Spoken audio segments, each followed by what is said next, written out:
Despite our best proactive classroom management strategies, some students still make the wrong choice to transgress your boundaries and disrupt the learning of others. This section examines how to respond when students are not following your best made plans. Sometimes, despite your best planning and routine setting, students will still misbehave. However, before we blame the students entirely, we must ask, why has this behaviour occurred? Thinking back to the last section, what is the probable cause or causes of the misbehaviour? It may be something that is out of the teacher's control and therefore can only be managed. However, you must also ask, could the behaviour have been prevented by more proactive planning? If the cause is misunderstanding instructions, not being able to access the activities, or boredom, is there something else that needs changing at a lesson planning level for this student? If it is not practical to adjust the learning at this point, or the behaviour is too disruptive, then we must ask, how should it now be dealt with? As already mentioned, each school will have their own behaviour policy and ways of dealing with misbehaviour. But before we touch upon sanctions, here are some top tips on dealing with misbehaviour from Bill Rogers' video series as selected by a former headmaster. The black dot in the white square. What do you focus on? It is often necessary to get class or individual behaviour into perspective in order to maintain a positive classroom atmosphere. In Bill Rogers' model, the black dot represents the negative, disruptive behaviour of certain individuals or the class as a whole, whereas the white square represents the positive behaviour of the majority or of the normally good behaviour of an individual. By focusing on the black dot, we can forget the white square. This illustrates the need to keep things in perspective and helps to avoid such sweeping statements that can harm positive working relationships, such as, the class is awful, the group never works sensibly, the student is unable to behave, everyone is being too noisy. This thinking suggests that instead of picking up on the latecomers, the noisemakers, and the students off task, at the expense of reinforcing the good behaviour of the majority, it is much healthier for all concerned to swap that around. This applies to homework too. Focus on the bits you get in rather than the ones you didn't. Using positive language. This strategy is even easier. It's so simple but packs a punch. Instead of, will you stop talking? You say, I'd like everyone listening, please. Instead of, John, stop turning around and distracting Mike, you say, John, I'd like you facing this way and getting on with your work. Thank you. Don't ask questions such as, why are you doing that? Or, why would you do that? These sorts of questions invite long-winded, irrelevant answers. Remember, your goal is to stop the misbehaviour and quickly move on with the lesson. If you do ask a question, it is much better to use ones that focus directly on the expected behaviour, such as, what should you be doing? Imagine a student hasn't got all the stuff they need for class. It is far easier, quicker and less disruptive to ask them if they need to borrow a pen and a textbook than it is to delve into why they weren't prepared. Remember, this is only for on-the-spot reactions. You may need to delve deeper with a student who frequently doesn't have their equipment, but at another time, not on the spot during a lesson in front of other students. 3. Choice direction and when, then. A classic parenting technique that works brilliantly in the classroom. As we discussed earlier, students choose how they behave. The forced choice technique is a way of highlighting this, while clarifying what the choices are. You often use it after or in combination with other strategies. For example, you may direct Sarah to work silently. Soon after, she starts chatting again. You then force her choice by saying something like, Sarah, you can choose to work silently, or I will have to move you. Another opportunity to force a choice is when students are messing with an item in class. You can force the choice by saying such thing as, Tony, you can put that away, or put it on my desk. Your choice. There are various ways you can force a choice, but the key word is always or. Forced choices work well, but only if you consistently follow through when needed. When forcing a choice, make sure you only give options that you can realistically follow through on. You start with small consequences. You talk in a calm but confident manner. You don't wait for an answer, but move on with the lesson, and only intervene further if essentially needed. There is also a time and place for everything, and Bill Rogers recommends that you use conditional permission to reinforce this. The when-then structure offers you an easy way to use conditional permission. When you have done X, then you can do why. You can also use the yes when structure to answer student questions as they ask for permission. Yes, you can go to the toilet when it's break time. There are other words that you can use, such as after, then, but the principle remains the same. This positive language works so much better to avoid that crude, belligerent, do what I say command language. 4. Pause and direction. Students are in a bubble of their own a lot of the time. Just because you start talking, it doesn't mean they hear you. Make a deliberate pause between gaining a student's attention and an instruction to ensure they have had sufficient take-up time. You gain their attention by stating their name, pausing, and then giving the instruction once they are looking at you. The pause is critical, but often overlooked by many teachers. Without the pause, you are halfway through your direction or more before the student even catches on that you're talking to them. 5. Take-up time. This avoids the horrific teacher domineering, come here boy nonsense. Giving an instruction involves stating what you want the student to do.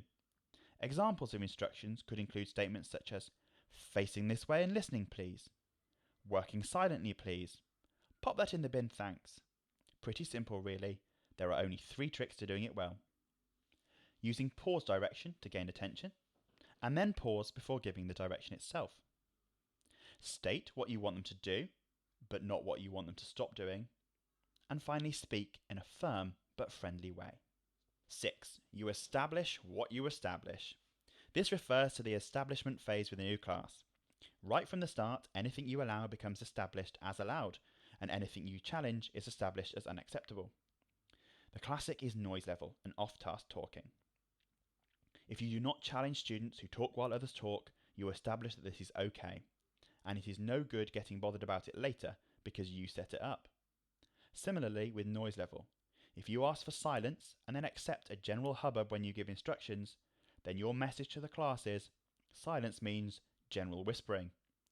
If you want silence, you have to insist on it. Bill Rogers is great on this whole area of planning for behaviour, investing time in setting up routines, as we've already discussed, a signal for attention, how you come in and out of the classroom, and the noise level. Talk about it explicitly and reinforce it regularly. The start of a new term is a great time to do this. At any point, if you are not happy with the behaviour in your lessons, you have to address it explicitly, reminding them of your expectations. Otherwise, the message is that you accept this misbehaviour. 7. Your teacher's style. Don't be an indecisive teacher. Hope for the compliance, but not insisting, being timid in the face of a challenge, and pleading, not directing. But don't be the opposite, an autocratic teacher, using a power relationship to demand compliance without any room for choice. No one likes or wants to be a bullying teacher. The key is to be an assertive teacher. This teacher expects compliance, but refuses to rely on power or role status to gain respect. The teacher plans for discipline, uses clear, firm direction and correction, but acts respectfully, keeping the aims of discipline clearly in mind. In all honesty, the most common problem weak teachers have, in our experience, is that they are not assertive enough. It is their Achilles heel. The tough part is that this comes with experience for many, but you have no choice. It is a key teacher skill that needs to be worked on, so start crafting your teacher persona. Number 8, controlled severity, where certainty matters more than the severity of the sanction. Most great teachers establish very clear boundaries, but how? Well, usually this happens through the occasional dose of controlled severity. A sharper, harder corrective tone that conveys, no, you will not do that, ever. Followed quickly by a return to the normal, friendly, warm tone. Ideally, the simple, sharp reprimand is all that is needed. That cross tone that says, I still care for you dearly, but you know that that's beyond the boundary, and you know I will not tolerate it again. Most teachers, regarded as good with discipline, only need to use the severe tone occasionally because it works and the class remembers. As with parenting, the art is getting the balance right. Not overused or generated from real anger and thus desensitizing the children, or underused and therefore ineffectual. In both of these cases, the boundaries are hit constantly because there is uncertainty about where the boundaries are. With good controlled severity, the boundary is never hit so often because kids know exactly what will happen when it does. Think of it like a low voltage electric fence. You know where it is, without nagging or constant negotiation, and you know exactly what will happen if you touch it, so you just don't go there. The key is that the consequence is certain to happen, not the level of severity. Teachers who can never sound cross often struggle.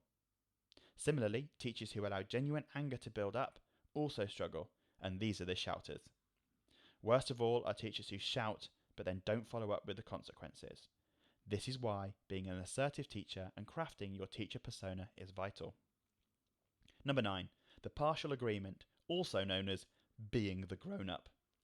Some teachers struggle with this one, but it is one of the most potent behaviour management techniques you could use. It involves blocking secondary arguments and focusing exclusively on what you want the student to do. Imagine that a pair of students are talking to each other when they should have been working silently. You direct them to work in silence, but they respond with a whining complaint of, "But we weren't the only ones talking." You refuse to enter the side argument, restate your direction, and move away. Partial agreement is one particularly useful way to block these tangent arguments from taking over. It involves using only 2 words to sidestep the tangent: maybe and but. In the previous example, where 2 students fire back that they weren't the only ones talking, you reply by stating, "Maybe you aren't, but I need you two to work silently." Bill Rogers has a strong line on teachers being able to model the behaviour they expect. This includes not wanting the last word. Partial agreement is an essential strategy for avoiding or resolving this conflict. It means teachers are not trying to have the last word or asserting their power in a situation when a student disputes their judgment. The focus is put back on the primary behaviour, giving students take-up time and a choice about the consequence.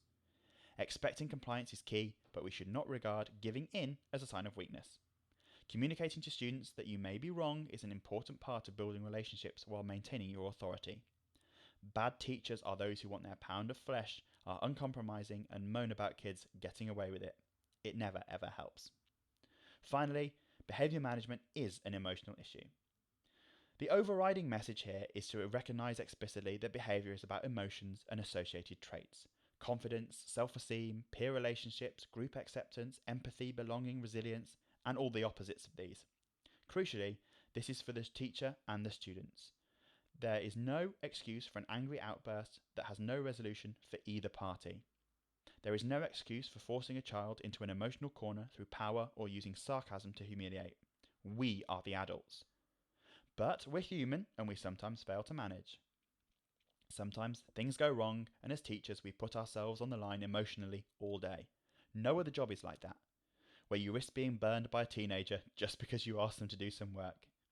But sometimes the trick is to take the most difficult student aside, away from a lesson, and build up a rapport so that they see you as human, and you see them as more than just a naughty student. But remember, you still need that teacher persona. Sometimes the lesson goes off track so badly that no one is doing any learning and the students are all distracted. In these situations, it's important to reset the class. This means using a strategy to bring calm and silence to the room before refocusing their attention and restating the class expectations. This is much more effective than trying to sanction every student in the class, giving out dozens of warnings, and ended up having to use your own time to keep them in detention.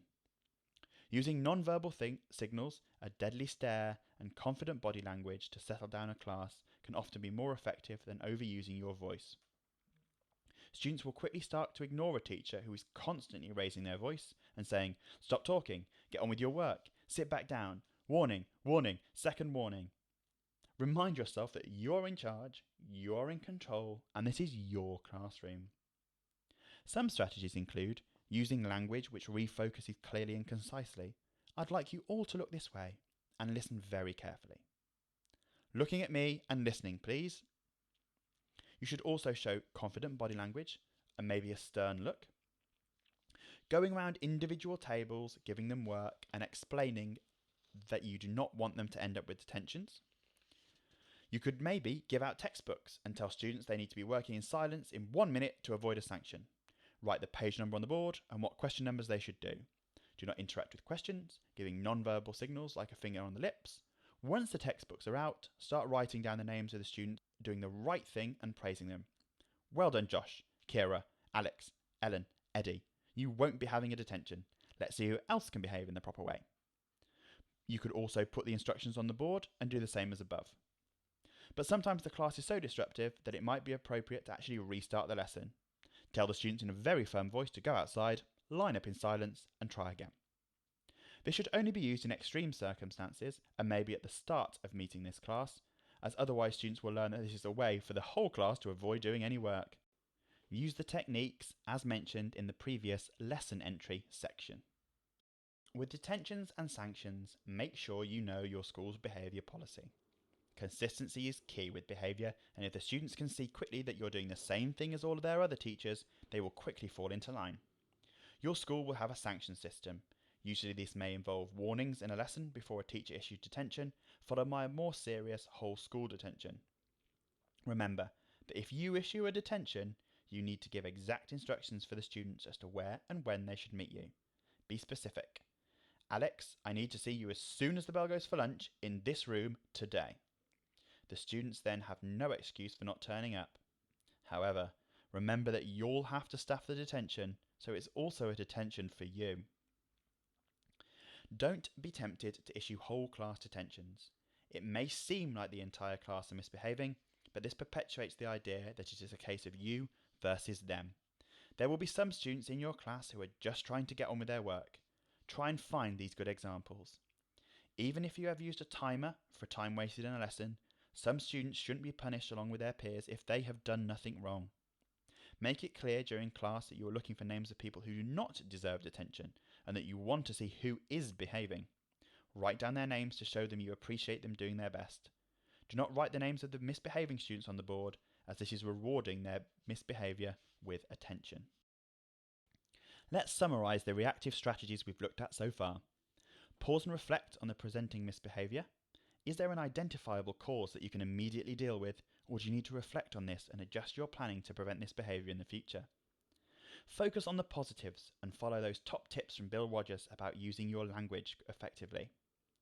Knowing when and how to just stop and reset the whole class, and knowing when it is appropriate to use different sanctions and when you shouldn't. You are now equipped with a selection of strategies to avoid escalation when confronted with misbehaviour. But remember, planning for classroom management and a positive classroom ethos can help reduce the amount of misbehaviour that will eventually have to be managed. You have now completed this section of the course. Please confirm below that you have watched the video clip in full and click the next button. The questions for this video section will then appear. Once you have finished the questions, the next video will show.